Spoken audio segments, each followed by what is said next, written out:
Selamat siang, selamat malam, dan selamat pagi untuk teman-teman yang menyukai sepak bola. Saya, Bung RD, hari ini kedatangan tamu spesial. Pemain sepak bola yang saya anggap sudah paripurna. Mengawali karirnya dari Divisi 2, kalau tidak salah, hingga dia bisa terpilih menjadi pemain tim nasional kategori umur U23, tepatnya di ajang SEA Games.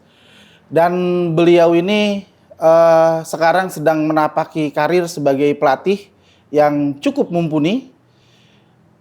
Kita sambut saja Coach Randy Siregar.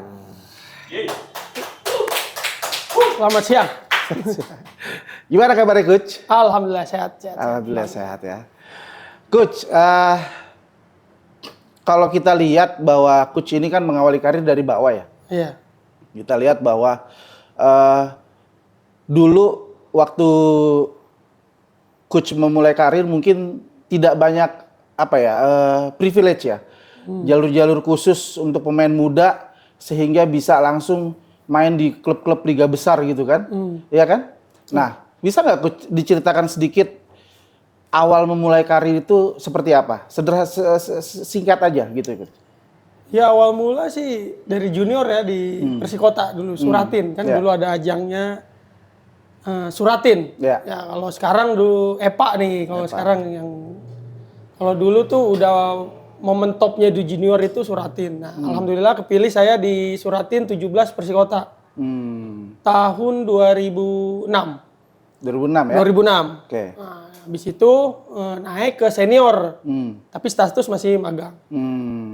Magang di Persikota langsung saya mencoba pengalaman untuk main di liga profesional yaitu di tahun 2008, selang 2 tahun tuh 2008 saya langsung masuk ke profesional. Tepatnya di waktu itu masih divisi 1, Bang. Divisi 1 ya? Divisi 1 ya? di Jember, ya. Persit Jember. Persit Jember ya? Iya. Itu uang sendiri tuh berangkat ke sana? Itu tuh? Sendiri. Uang sendiri, belum ada agen-agenan waktu itu? Belum pakai agen. Kebetulan abang sih sebenarnya, abang saya kuliah di sana, di UNED. Kebetulan dia telepon saya, Ren, mau kesini nggak? Di sini lagi ada buka seleksi divisi 1 Persit Jember. Ya, bismillah aja lah berangkat sana walaupun tidak disupport langsung sama orang tua. Orang tua sebenarnya nggak dukung saya main bola. Ya mungkin karena itu tadi niat saya untuk memperpanjang karir saya ke depan gitu kan. Jadi akhirnya saya beranikan diri untuk berangkat dengan uang seadanya lah istilahnya. Uang seadanya ya. Dan kebetulan di sana abang ngekos, jadi kita tinggal di sana berdua. Siapa pelatihnya pada saat itu Persit Jember? Pelatihnya tuh almarhum Haji Santoso pribadi. Santoso pribadi. Almarhum. Berapa lama di Jember? Di situ 2 musim. 2 musim? 2008, 2009. Kebetulan saya tuh pemain termuda tuh, baru 19 tahun. Baru 19 tahun ya? Jadi selesai 17 saya Suratin, 18 magang. 19 saya profesional. Ya. Situ. Terus 2 tahun, jelang 2 tahun saya ditarik kembali ke Persikota. Senior. Nah, itu baru mulai balik. Pelatihnya siapa pada saat itu? Di Persikota? Iya. Angel Varela, Angel Varela asing. Oh, asing ya? Dari Uruguay waktu itu. Dari Uruguay. Nah, kebetulan di situ 1 musim ya dengan dinamika sepak bola, ya maklum lah sepak bola Indonesia masa zaman dulu kan masih ada gaji telat lah, nggak dibayar lah istilahnya. Emang begitu. Sekarang udah berubah gitu? Masih. Ya, misalnya di Persikota, kebetulan pelatih Persikota itu satu negara sama timnas. Pelatih timnas pada saat itu? Waktu itu. Ya. Kebetulan mungkin mereka kenal, disodorin lah ada 3 nama dari Persikota untuk masuk seleksi timnas U23 SEA Games Laos 2009. 2009, oke. Ya. 3 termasuk Ruben Sanadi. Nah, baru saya disuruh ke waktu itu TC-nya di Sawangan, Depok, Bang. Ruben Sanadi yang sekarang di Persipura ya? Iya, Ruben Sanadi sekarang di Persipura. Ya. Nah itu kita seleksi akhirnya terpilih. Nah, masuk terpilih itu TC jangka panjang tuh, hampir setahun, 6 bulan lah. Di Indonesia? Indonesia, antara Jakarta sama Palembang. Oke. Tapi lama di Palembang. Semua uji coba di Palembang terus keluar segala macam. Di situ akhirnya kepilih dan setelah dari timnas, kebetulan manajernya juga almarhum Pak Adi Darussalam. Ya. Beliau ngajak saya waktu itu ke PSM. PSM Makassar? PSM Makassar. Oke. 2000, ya masih di 2009, putaran kedua. Nyampe di PSM Makassar, saya selesai di sana ke Sriwijaya FC. Pelatihnya kebetulan waktu itu Ivan Kolev. Oh, Ivan Kolev. Ya, Dan di situ miniatur timnas semua, Bang. Oh, pada Timnas saat itu 2007 Piala Asia. Pada saat itu? Iya, Mayadi, Firman Utina, Onario Astaman, Arif Suyono, Oktomaniani. Wah, semua tim. Peri Rotinsulu. Oh, bintang semua Supari ya? Nasir. Bintang nasional semua ya? Di situ miniatur timnas lah di situ. Nah, saya nggak percaya disuruh ke sana. Aduh, ini main nggak saya ini kan itu kan? Waduh, dengan dengan materi pemain yang itu, saya mungkin ya, cobalah saya bilang gitu. Udah berangkat tentunya. Akhirnya saya disuruh berangkat, ketemu sama manajer di sana, langsung ke lapangan, Jakabaring, kita latihan. Waduh, langsung dia bilang, posisi apa katanya? Bek kanan, coach. Bek kanan tuh ada Supardi katanya. Ivan Kolev nih sendiri yang ngomong. Iya. Udah, saya pindah ke kiri coach, saya bilang gitu kan. Inisiatif aja kiri. Oh kiri ada Mayadi, Ridwan katanya. Kamu main di mana? Waduh, nggak tahu saya. Mungkin karena kedalaman skuadnya itu, waduh, luar biasa. Iya. Ya udah akhirnya mungkin kejelian Ivan Kolev semua diatur apa segala macam dalam latihan. Saya sempat main di sayap. Kalau dulu pakai formasi 4-3-3, saya di sayap kanan sayap kiri. Oh gitu. Iya. Dari situ Sriwijaya 2 musim, saya pindah ke dipinjamkan ke Lamongan. Ke Lamongan. Persela Lamongan Setengah musim biasanya. Ya. Iya. Itu pelatihnya Miroslav Janu, almarhum juga. Oh, almarhum Miroslav Janu. Iya. Terus Lamongan setengah musim, baru saya ke Balikpapan, Persiba Balikpapan. Di Persiba Balikpapan 2 musim, 2012-13 kalau nggak salah. Baru 11-12, baru 13-nya ke Gresik. Waktu ada dualisme Gresik itu. United apa? Gresik United. Oke, Gresik United. Waktu KNB League itu yang ada masih dualisme itu antara LPI sama ISL itu masih. Nah, nanti akan agak sedikit kita kulik tuh. Lanjut dulu. Terus habis dari Gresik saya pindah ke Madura United. Nah, itu baru muncul liga bener-bener satu federasi kan dulu ada 2 federasi sekarang. Madura United saya bertahan di 2 musim. Baru saya pindah ke Mitra Kukar. Dari Mitra Kukar ya udah. Dari situ saya mungkin belajar, ikut kursus kepelatihan dari D, C sampai dengan B sekarang. Habis dari Mitra Kukar udah ke Liga 3 waktu itu di Kartanegara juga di tim mana? Kalimantan juga Kutai Kartanegara.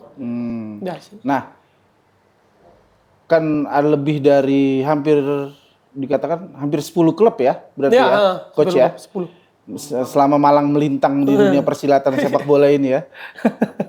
Nah, dari pengalaman coach, siapa pemain yang menurut coach itu paling bagus?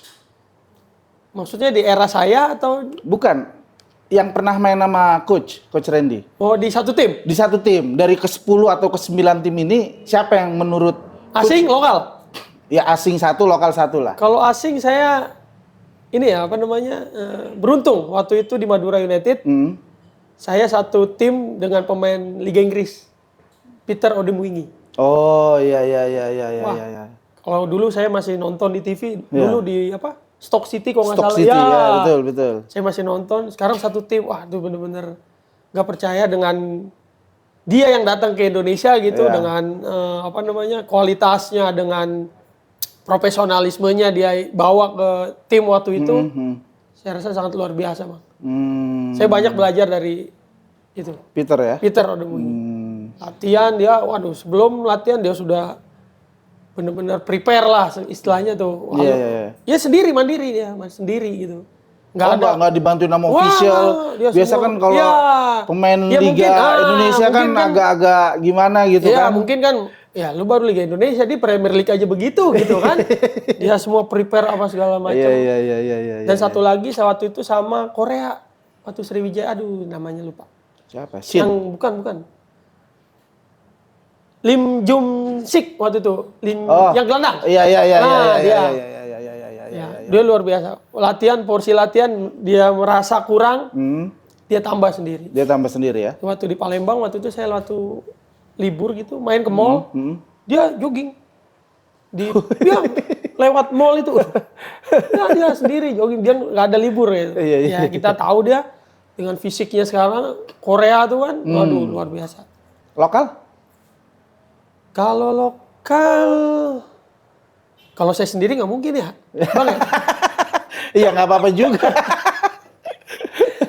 Kalau lokal, kalau panutan saya sih legendnya Persija. Siapa? Ismet Sopyan, Bang Haji. Oh, Bang Haji. Iya. Tapi kan emang pernah satu tim? Enggak pernah satu tim. Yang satu tim. Yang satu tim kalau saya tuh siapa ya nggak? Indonesia sih rata-rata air sih sebenarnya. Iya. Iya sama sih. Yang membedakan bagusnya dia itu pemain Indonesia tuh ya kerja keras dia di lapangan. Oh, bukan malah teknik, bakat. Bukan. Enggak ya. Enggak kelihatan Enggak ya. kelihatan. Kalau waktu zaman saya itu sama Iya, sih iya. rata-rata tuh. Hmm. Nah makanya sekarang kan sepak bola sekarang kan banyak dihuni pemain asing nih. Iya. Bang. Nah mungkin berkaca yang kemarin-kemarin itu kan karena pemain asing dibatasin Iya. 3. Iya. Nah itu juga belum tentu pemain asing itu emang grade-nya grade A ya. Betul. Setuju. Nah makanya sekarang mungkin dibikin tuh seperti liga-liga Inggris. Iya. Kayak Liga Inggris kan semua paspor Eropa ya, Uni Iya. Eropa apalagi dulu masih dibatasin juga yang luar Eropa sama Eropa. Tapi sekarang udah nyampur. Udah nggak ada pembatasan itu. Udah nggak ada Ya pembatasan walaupun itu di satu tim itu tidak ada pemain lokalnya, nggak masalah. Di Liga Inggris sekarang. Mungkin kita ke situ sih berkacanya sih yang liga sekarang jadi dibatasin 8 kalau nggak salah ya 8. Iya, 8. Yang terdaftar tuh 10 apa berapa ya? Yang main 8. Nah makanya kita harus belajar sih dari situ.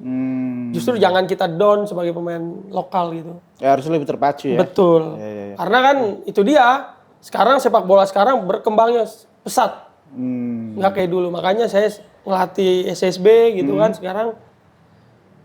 Jangan mengendorkan semangat pemain muda.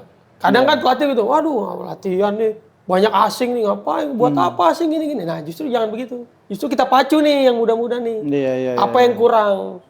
Ya kalau saya sih kurangnya strength. Ya kayak strength kalau nge-gym gitu kan. Iya. Kan kalau dulu zaman saya kan nggak itu di nomor sekian lah nge-gym. Yang penting lu di lapangan bisa nendang Dan kuat lari. Kuat lari. Iya. Iya, kalau sekarang nggak. Ya ini kan postur lihat asing-asing kan gede-gede. Iya. Nah mungkin di situ sih. Berarti lokal nggak ada nih ya, yang benar-benar. Lokal kalau stopper waktu itu ada Farudin di Madura. Oh, Farudin. Madura. Ya. Sama Mas Bima di Gresik, Bima Sakti. Oh, sempet bareng sama Bima Sakti ya? Sempet sama Mas Bima. Oke. Low profile ya dulu. Wah, itu luar biasa. Senior, hormat saya sama beliau. Sampai sekarang kan ya udah jadi pelatih juga. Iya. Dia selalu gitu, Ren, ambil lisensi. Ren, ambil lisensi. Selalu dia ngingatin. Iya. Pelatih Madura. Nah, itu kan dunia profesional nih. Ya. Nah, kita bicara dunia akar rumput nih sekarang nih. Ya, dunia tarkam, antar kampung. kan dulu sempat jadi apa ya? Sempat jadi hal yang tabu ya ketika pemain liga ngomongin tarkam gitu loh. Betul. Tapi sekarang zamannya kayaknya nggak begitu, Coach. Kayaknya justru tarkam ini kayak punya tempat tersendiri nih di kalangan pencinta sepak bola ini. Dulu bisa ceritakan nggak, Coach, pengalaman main tarkamnya gimana, Coach? Iya, sebenarnya sih kalau untuk pemain liga itu atau profesional Sebisa mungkin nggak jangan perlu ya. kalau perlu sih jangan. Selama dia masih terikat kontrak ya. Ini kan berarti ada sebab akibat. Ya kan? Coba gimana? Ya berarti ada sebab akibat. Berarti Ini merasa pengalaman kurang. empirik nih ya pribadi. merasa kurang gitu kan. Apa haknya dia tidak diselesaikan atau gimana kan kita nggak tahu. Ya, Tapi kebanyakan seperti itu. Hmm. Kebanyakan teman-teman pemain liga tuh membandingkan Tarkam dengan profesional. Cuman yang dibilang profesional tuh cuman di hitam di atas putih. Salahnya kita seperti itu.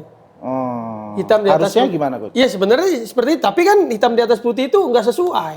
Oh. Ya kadang saya bilang tadi gaji telat. Iya. Kadang nggak dibayar, kadang misalkan 10 bulan kita kontrak. Kompetisi itu 7 sampai 8 bulan. Iya. Nah, yang 2 bulan ini sisanya Nggak dibayar. nah, itu Allahualam.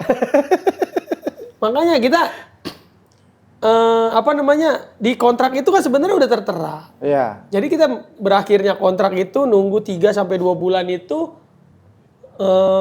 manajemen ngasih kita tenggang waktu itu seharusnya kan dibayar. Kalau pengalaman saya nih ya. Iya.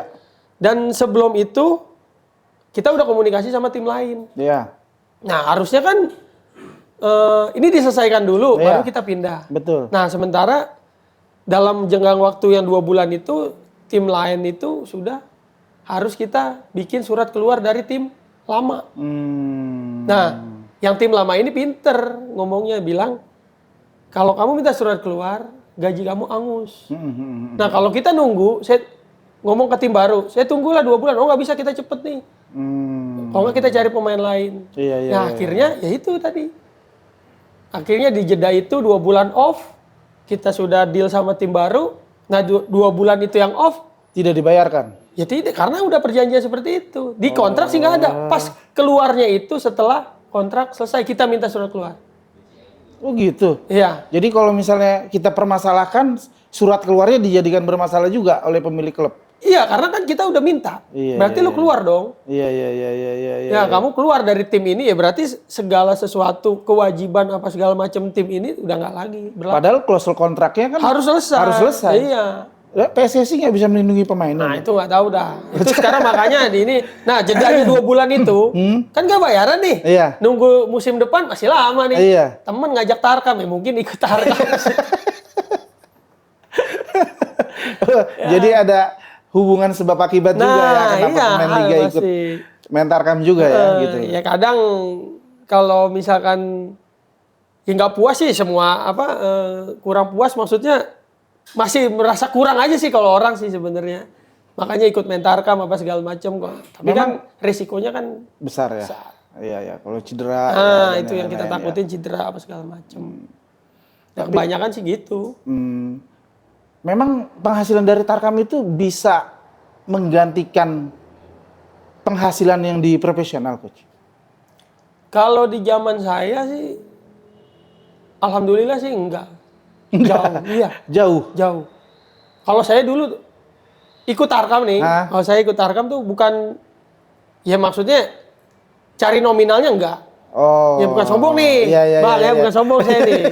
Kebetulan anak-anak di Tangerang dekat rumah itu kan punya komunitas, ini main-main Tarkam segala macam, ayam sakit ya kan. Akhirnya ikut satu tim. Nah, ya daripada latihan sendiri udahlah ikut main aja, hitung-hitung main jaga kondisi lah gitu. Kalau waktu itu saya nggak lihat nominal. Nah kalau sekarang, karena dulu kontrak yang dulu zaman saya sama sekarang tuh beda jauh, Bang. Yang profesional. Iya, bedanya. Kalau dulu ada DP, down payment-nya ada DP di muka. Iya. Di depan dibayar kita berapa persen dari semua kontrak kita. Iya, nilai kontrak ya. Dari semua kalau nilai sekarang kontrak. setahu saya tanya yang muda-muda tuh cuman gaji aja. Oh nggak ada kontrak. Jadi deal-dealnya minta gaji berapa per bulan. Oke, deal. Udah terhitung. Nah ini terhitungnya karena yang saya bilang tadi durasi ini yang dipertanyakan. Iya. Jadi durasinya itu sesuai kerja, sesuai masa bakti di klub. Jadi nggak dihitung kayak waktu saya tuh 10, 12, 10, 12. Kalau dulu kan Liga 1 kan 10, 12 gitu kan. Kadang yang 12 tuh terlalu lama Jadi dia lihat jadwal udah 10. Iya. Kadang 10, tahu sendiri Indonesia kan banyak molor nih. Agenda politik banyak, libur Iya. lebaran apa segala macam, akhirnya dibikin 12. Iya. Nah, itu. Nah, terus AS12 turun lagi ke 10 karena terlalu lama 12 nunggunya apa tim gaji pemain itu terlalu Besar, lama. ya. Ya, sebenarnya sama sih. Misalkan 100 juta nih kontrak umpama Dibagi ya kan? 12. Dibagi 12. Iya, Jadi iya. misalkan DP-nya 25% dari 100. Nah, 75 itu berarti dibagi 12. Dibagi 12. Iya. Kadang pemain nggak mau terlalu lama, akhirnya dimundurin jadi 10 bulan. Nah, itu di situ. Kalau sekarang enggak, masa bakti. Misalkan kan sekarang ada 8 besar, semifinal gitu. Kalau lolos kalau tidak lolos itu penyisian misalkan cuman 4 bulan apalagi Liga 2 sekarang 3 bulan 4 bulan ya udah segitu terima gaji 3 bulan sampai 4 bulan. Enggak ini ya, ternyata enggak semewah yang Enggak. kita lihat di televisi ya. Ya, itu mungkin nggak tahu ini ya. Cuman kalau Liga 1 sekarang sih ya dengan adanya tadi pemain asing saya bilang itu Cukup oke ya. cukup lah pemain lokal tuh. Apalagi yang berlabel timnas. Makanya kemarin saya sempat ketemu sama owner salah satu klub Liga 1. Kebetulan mantan tim juga. Kenapa dibikin itu? Karena untuk menekan harga pemain lokal. Oh. Yang label timnas. Karena ya tahu sendiri media sosial sekarang kan. Iya. Market value-nya kan Iya. sekelas Rizky Ridho, Iya. 7M, apa Iya, segala bener macam. nggak sih itu? Ya nggak jauh dari situ. Nggak jauh dari situ? Iya. Fantastis sekali ya. Iya. Makanya yang timnas sekarang, apalagi yang zamannya timnas lagi booming, gitu kan. Ya kan harga pasar mereka kan naik. Ya padahal. Nah, jadi agen-agen pemain ini pinter. Mumpung nih, gue naikin harga pemain lokal. Jadi umpama nih gaji kontrak pemain lokal 1,2 M. Ya, per satu musim. Iya. Pemain asing ada 800 atau 900 dapat di kurs dolar gitu, dapat. Ibu ini asing. Iya. Nah, lebih itu. disiplin, Nah, lebih profesional mereka biasanya. Mereka mikir itu. Makanya untuk menekan pemain lokal, harga pemain lokal. Ya. Oh, ternyata itu ya sebenarnya. Iya, salah itu. satu Salah satu. alasannya. Kemarin saya waktu itu sempat ngobrol sama owner klub, bilangnya begitu. Makanya kan kayak Dewa. Iya. Itu kan dia bilang, aduh, setelah pemain asing, pemain lokal malah tinggian pemain lokal gitu kan. Oh, kontraknya ya? Kontraknya tinggian Di pemain lokal. Dewa United. Iya. Gila. Egi itu. MM-an tuh. Ya makanya Egi nggak main Tarkam kan. Yang main Tarkam tuh Liga 2 ke bawah tuh. Liga 2, Liga 3, Liga itu. Nah, kita pengen tanya nih. Tadi kan ada pengalaman profesional dan pengalaman mengikuti Tarkam. Walaupun itu sebenarnya alasan itu lebih untuk jaga kondisi di tengah ketiadaan kompetisi kan istilahnya kan. Ada pemain paling aneh atau unik nggak selama Coach Randy berkarir di profesional? Yang menurut Coach Randy, tapi satu tim ya. Ini agak unik nih pemain gitu loh. Siapa kira-kira Coach Randy? Maksudnya uniknya gimana nih, Bang? Ya kan biasa di tim itu kan ada yang jadi tukang bikin ketawanya, ada yang kalau dulu zaman kita bocor dan yang lain-lainnya. Ada nggak yang inget gitu loh? Ada dulu sih ini siapa? Papua tuh. Siapa? Angel Bertsani. Wah, Angel Bertsani. Iya. Kok kenceng banget itu? Iya. Itu bocor orangnya. Waduh, bocor. Dia nggak latihan aja kenceng mainnya tuh. Gimana latihan itu? Maksudnya latihannya kenceng gimana itu? Maksudnya males latihan dia? Iya. Jadi kalau kita tur nih, dia hilang nih. Nggak pernah ada di hotel ini. Mana? Apalagi udah ke Papua nih. Iya. Pulang, udah nggak pulang-pulang. Tahu-tahu uji coba lapangan, ada dia gitu kan. Sampai waktu itu minjem motor security hotel nggak pulang-pulang. Bang, ini mana bang ya? Ya minjem motor saya. Tapi main bagus. Main bagus. Iya. Makanya saya bilang bingung nih, bilang gitu. Gimana dia latihan ini? Makanya saya tanya kemana mau? Ada. Abang katanya biasa ke rumah saudara katanya gitu. Banyak bener saudara di tiap provinsi ada saudara ya bang. Dia bilang. Selain itu ada lagi mungkin yang diingat sama coach? Udah sih nggak ada kalau yang unik-unik. Semuanya baik sih semuanya. Teman-teman setim tuh nggak ada yang aneh-aneh. Kecuali saya ini, kalau saya iya, kalau saya waktu di Balikpapan gitu kan, ya untuk sebenarnya sih iseng-iseng tuh wajar ya. Ya. Karena kita kan jauh dari keluarga apa segala macem gitu kan. Untuk apalagi waktu itu kita ke daerah mana ya, puasa itu Kutai Timur, Sangatta, daerah Sangatta. Oh jauh, naik mobil 8 jam kalau nggak salah naik bus. Kita TC di sana, emang lapangan sih bagus, uji coba di sana. Masih hutan gitu, kebanyakan orang tambang ya, orang-orang luar sih sebenarnya. Jadi banyak orang-orang tambang batu bara di situ. Ya udah situ, aduh nggak ada mainan apa segala macem, kayak nggak di kota besar gitu. Ya itu kita hidupin suasana itu, bercanda apa, ngisengin anak-anak, main petasan gitu-gitu aja ya. Terus kamarnya bangunin sahur, kasih petasan gitu kan. Habis biasa puasa kita di rumah, akhirnya ya itu TC jauh dari. Iya. Kalau pelatih paling unik? Pelatih paling unik asing lokal, kalau asing ya? Semua ada. Ya, Asing. Ya kan kayaknya kebanyakan asing deh. Iya. Coach Randy. Ivan Kolev. Kenapa uniknya kenapa Ivan Kolev? Ya mungkin karena dia dari Eropa Timur ya, Bulgaria ya. Dia metode latihannya luar biasa. Oh gitu. Iya. Tapi jarang ngomong, jarang speak juga ke pemain. Ya ngobrol. Cuman dia begini, dia tahu karakter orang Indonesia itu, mungkin dia karena lama di Indonesia ya, sering ngelatih, apalagi udah timnas gitu kan, timnas Indonesia. Dia kalau ngomong ke kita nih untuk materi latihan, misalkan jogging lah, umpama jogging. Pas jogging 15 menit gitu kan, jogging. Dia nggak mau ngomong jangan jogging Indonesia ya, dia bilang. Saya mau jogging Eropa katanya. Bedanya apa jogging? Ya kalau jogging Indonesia kan pelan, tuh ngobrol, ya kan. Iya dia maunya jogging Eropa yang bener-bener 50% ya, gitu. Iya dia selalu gitu. Terus masalah sliding. Nah, ya, sliding dia bilang, saya nggak mau sliding, katanya gitu. Itu sliding, ini senjata terakhir kamu, karena kamu capek. Iya. Biar dilihat semangat. Oh bener juga ya. Iya benar. Karena kita nih kan, ya namanya kan lagi bola 50-50, kalau bisa kejar. Mungkin karena kita udah kalah lari, kalah tenaga, akhirnya kita sliding, nggak kena. Terus kita jatuh, kan duduk tuh, ya istirahat gitu ya. Dia bilang begitu. Bener juga nih. Nah itu uniknya, dia bisa kok baca seperti itu. Iya. Menarik ya. Iya, jadi makanya saya bikin juga. Di latihan saya ke anak didik saya bilang jangan sliding. Sliding tuh ya capek. Bola lewat, orangnya lewat, kitanya duduk. Aduh. Kan biar dilihat apa namanya? Semangat gitu. Padahal mah capek. Padahal capek. Iya. Padahal udah habis tuh udah habis ya. Makanya dia ini terakhir lah nih sliding. Bener juga saya bilang gitu kan. Terakhir coach, pengalaman tarkam terunik.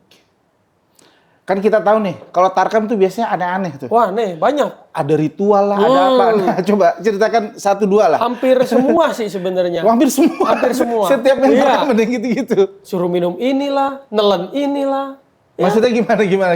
Ya sebelum main nih kita minum air nih. Ya nggak tahu air apa itu kan, ya kan. Yang jelas air mineral lah. Iya, cuman memang udah diritualisasi, ditutup pakai plastik hitam. Oh, ditutup pakai plastik hitam. Ya nggak tahu bener itu air mineral biasa, cuman suges aja supaya kita ini gitu kan, air dari ini gitu kan. Disuruh minum dengan baca sesuatu ya gini, misalkan Bismillah gitu kan. Nah, terus ada dikasih apa ya? Ketumbar ya? Ketumbar? Iya, yang bulat tumbar. Jadi sebelum main? Iya. 3 gitu. Disuruh makan? Iya, telan nih sama minum yang tadi telan. Kayak obat gitu, kayak minum obat gitu. Itu supaya apa? Nggak tahu. Panas kan saya bilang. Tahan aja, saya tahanin. Udah, saya buang.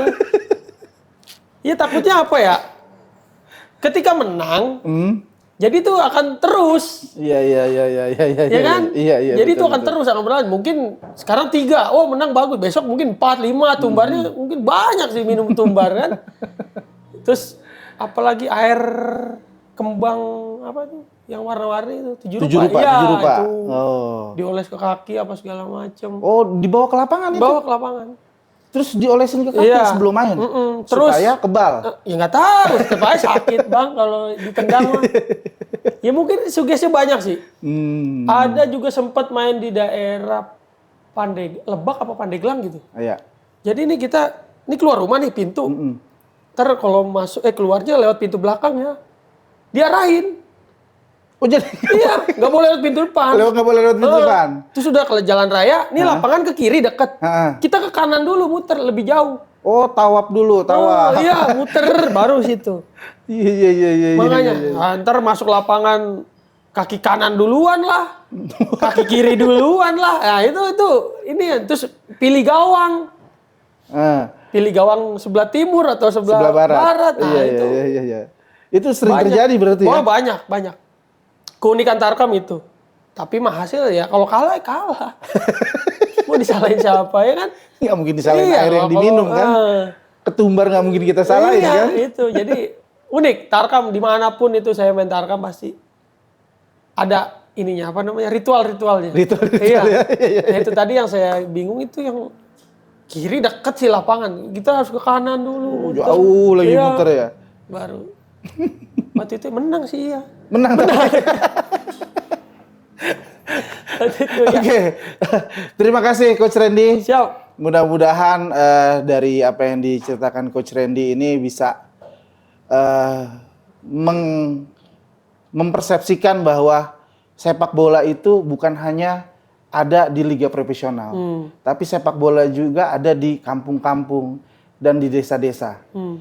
Ketemu lagi sama saya, Bung RD, di podcast selanjutnya. Terima kasih. Thank you, Coach.